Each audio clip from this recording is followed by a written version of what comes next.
Wait. Oh okay, तुम चलो, I am coming.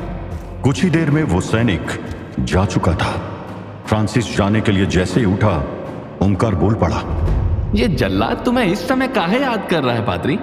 God knows, पता नहीं क्या चाहिए उसको। सच कहूं तो मुझे उससे थोड़ा डर लगता है। बहुत अजीब है वो।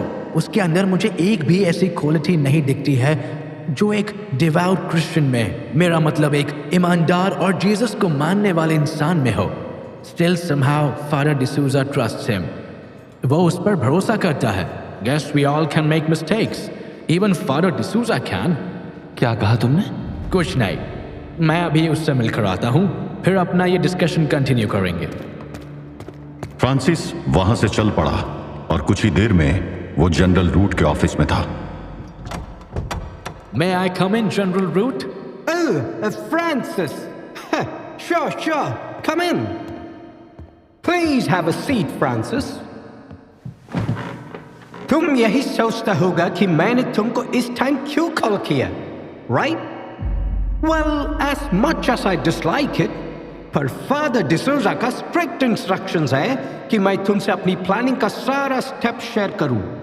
So, इससे पहले कि हम इधर से मूव करें, मैंने सोचा कि तुमको बताना ठीक होगा। Okay, General, I am listening. क्या प्लान है ड्रैकुला को पकड़ने का? मेरे स्पाई नेटवर्क से इनपुट मिला है कि उसको कवर्दा एस्टेट के पास देखा गया है। मैंने उसके रूट को मैप पर प्लॉट किया और उस रूट पर आगे बढ़ने वाली सारी इंपॉर्टेंट जगह से लिंक करके देखा। आई थिंक आई नो कि वो किधर जा रहा है। एंड वो किधर जा रहा है, general? Banaras, the Hindu temple town. Banaras? But why exactly? I don't know why Francis, पर टाइम लेस है। हम ठीक 1 घंटे बाद मूव करेंगे, सो गेट रेडी। सफर काफी लंबा होने वाला है। Thanks for the information, general, but ये इंफॉर्मेशन तो आप मुझे किसी सोल्जर से भी भिजवा सकते थे। मुझे यहाँ बुलाने के पीछे ये रीजन तो नहीं होगा। एम आई राइट, जनरल? रूट की आंखें सिकुड़ गई। वो ध्यान से फ्रांसिस को देख रहा था। कुछ दिन पहले तक वो उसको एक यंग एंड इनएक्सपीरियंस प्रिस्ट समझता था, लेकिन इस समय उसके सामने एक बेहद कॉन्फिडेंट यंग मैन बैठा था और रूट को उसकी पर्सनैलिटी के ये सडन चेंज काफी खटक रहा था। यू आर राइट फ्रांसिस, मैंने तुम्हें यहाँ कुछ खास बात करने के लिए बुलाया है। देखो Francis, you are a young priest. बहुत लाइफ देखनी है अभी तुमको। I don't want to see you fall in danger. तुमको नहीं पता कि तुम किस कॉन्फ्लिक्ट में पड़ रहा है। ये तुम्हारे लेवल से बहुत ऊपर का मैटर है। So I want to... You want me to back off? Right, General? Well, I'm sorry, General Rhodes, but आपने मुझे मिसजज कर लिया है। मैं पहले भी बता चुका हूँ कि मैं अपना ध्यान रखना जानता हूँ। You need not worry about me. अब अगर और कोई काम की बात नहीं है तो I will take your leave. Journey के लिए पैकिंग भी करनी है। फ्रांसिस उठा और रूट के ऑफिस से बाहर निकल गया।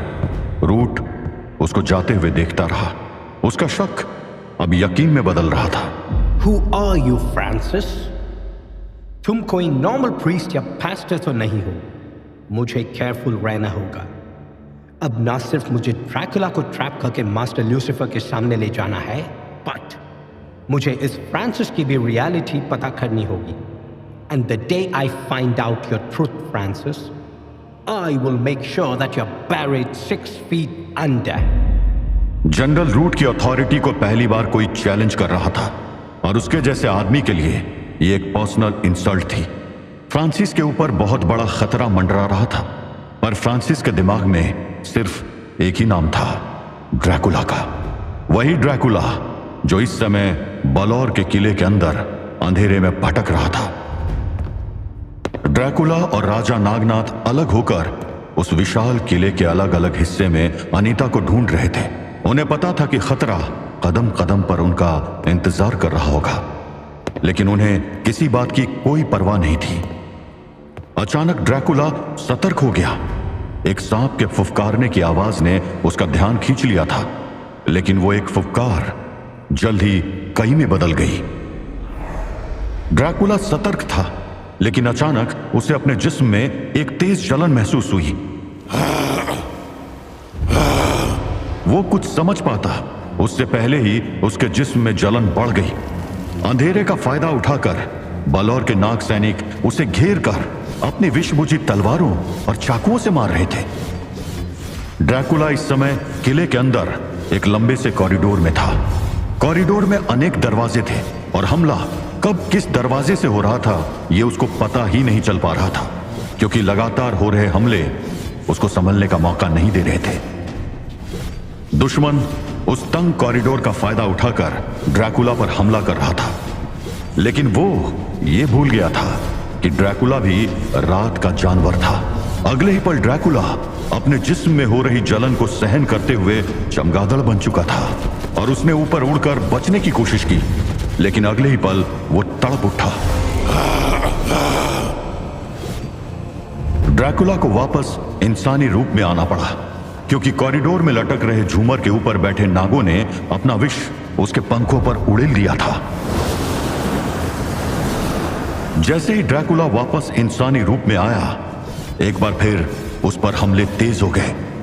ड्रैकुला के जिस्म में जगह जगह जलन हो रही थी, उसका गुस्सा भड़क रहा था। ड्रैकुला का रूप इस समय किसी का भी दिल दहला सकता था।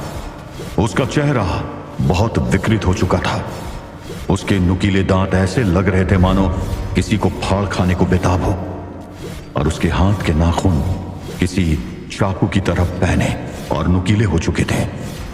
वो अपने हाथों को हवा में चला रहा था और उसके वार निशाने पर लग रहे थे।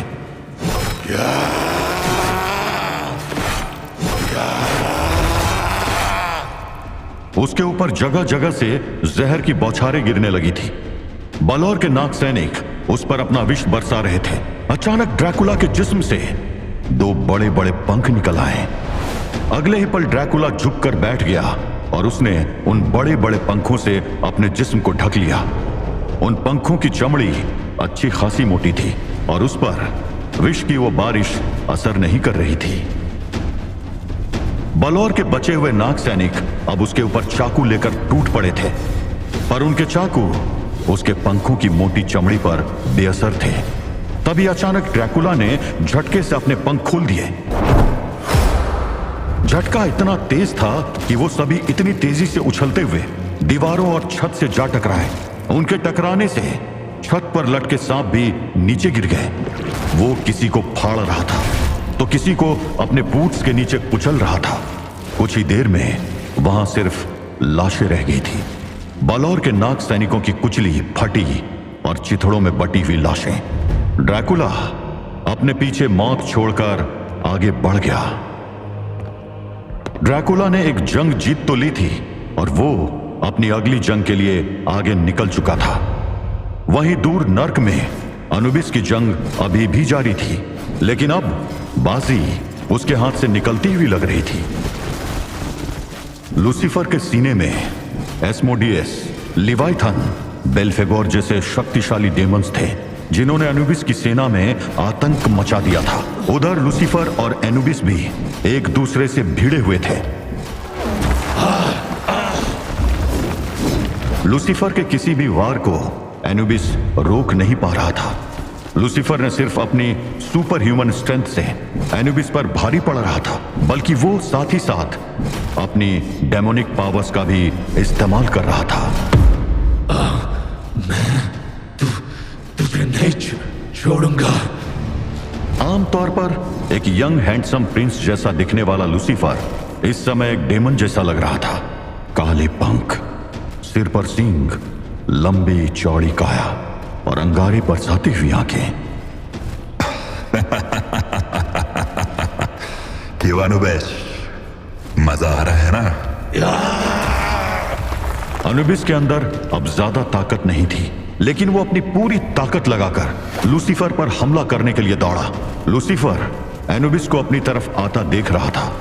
उसके चेहरे पर घमंड साफ दिखाई दे रहा था, जीत का घमंड। एनुबिस ने जोरदार छलांग लगाई। उसके हाथों में अचानक एक हथियार प्रकट हो चुका था और उसका निशाना था लूसीफर का सर। लेकिन लूसीफर सही समय पर वहां मूव कर गया। एनुबिस का वार खाली गया और अगले ही पल लूसीफर का एक सुपर पंच एनुबिस के चेहरे पर लगा। एनुबिस का जिस्म कई फीट दूर और हवा में उछल गया, और जब वो गिरा तो उसकी अंतिम सांसें चल रही थी। अपने काम पर इतराता लूसीफर अनुबिस के अधमरे शरीर की तरफ बढ़ा। तभी अचानक वहां एक रोशनी का धमाका हुआ। किसी को कुछ समझ नहीं आया कि वो धमाका किस चीज का था, लेकिन जब रोशनी गायब हुई तो सब कुछ पहले जैसा ही था। लूसीफर ने एक पल के लिए सोचा और फिर कंधे उचकाते हुए एनुबिस के पास पहुंच गया। एनुबिस ने लूसीफर की तरफ देखा और हिम्मत करके बोला, तू हारेगा लूसीफर, तू हारेगा। इस बार नहीं अनुबिस, इस बार नहीं हारेगा लूसीफर। या!